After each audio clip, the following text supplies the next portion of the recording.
Thierry, we're here to celebrate Dennis Bergkamp. You received this tribute award as well in the past. You were Footballer of the Year many times, I understand, and was Dennis. Just tell us what Dennis was like as a player. For me, Dennis Bergkamp was everything. What you're supposed to be, what you're supposed to look like, how you're supposed to train, how you're supposed to be as a professional, how you are supposed to be as a husband.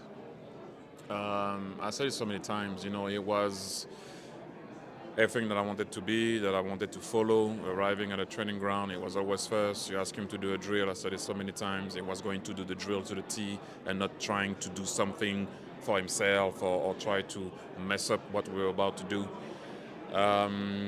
His brain.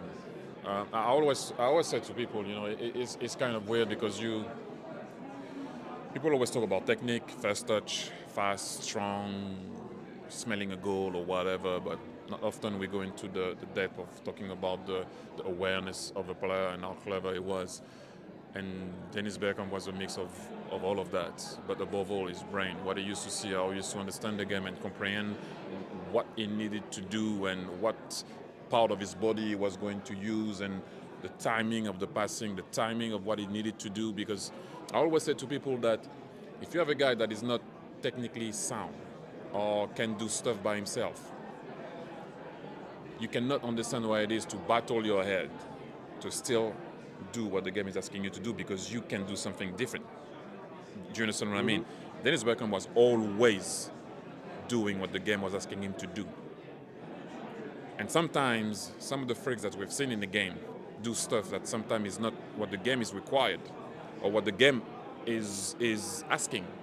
It's just because they take the ball and they will dribble 3, 4, or they bend it from whatever, or they do something out of this world. And this is why we like football also. But Dennis Bergkamp was always respecting what the game was asking him to do. And so this is why for me, I was lucky to be able to share a dressing room with him, because when you are in a room with this guy and you're not trying to copy what he does, then you're stupid. We saw some of his goals and the reactions to them. As fans and as commentators and as journalists, we couldn't quite believe what he'd just done. What was it like for players? Sometimes you must have been, how did he do that? Well, you get used to it because you see him doing it in training, but still, the Newcastle goal, the goal he scored against Leicester, I wasn't here, obviously.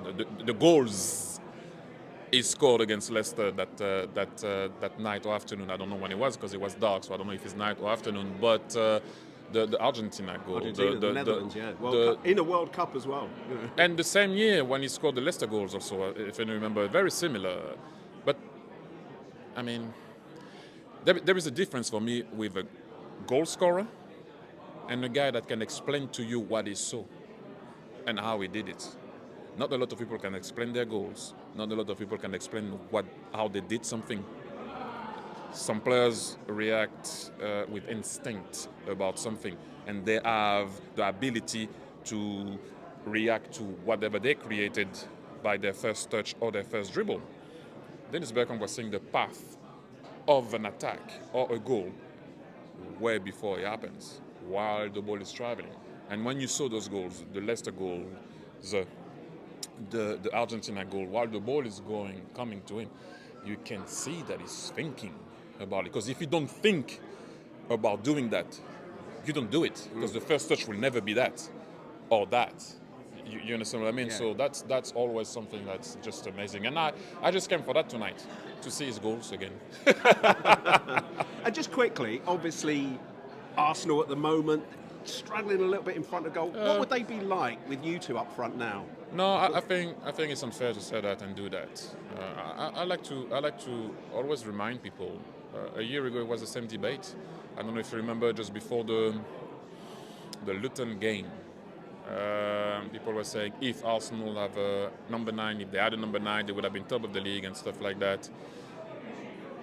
It's always a situation for me of creating chances. You're always in trouble when you're not creating chances. And last year we were creating chances. We're not putting the ball in the back of the net. This year we are creating less, maybe, but we're still very efficient on set pieces. And so if you look at it well, when we were on the run to go for the for the title, we also didn't have a 9. It didn't bother anyone. So it's not so much always about the 9, and I think it's unfair at times, when people talk about me or talk about other. It was our time. This is their time. We just have to be very supportive of the team, and at time obviously say and talk about what's happening. But like I said, we've been challenging for the title for the past 3 years. We're still doing it, and every time we run against a team that's almost perfect. Twice City. Now it looks like it's going to be Liverpool, but we're still in it.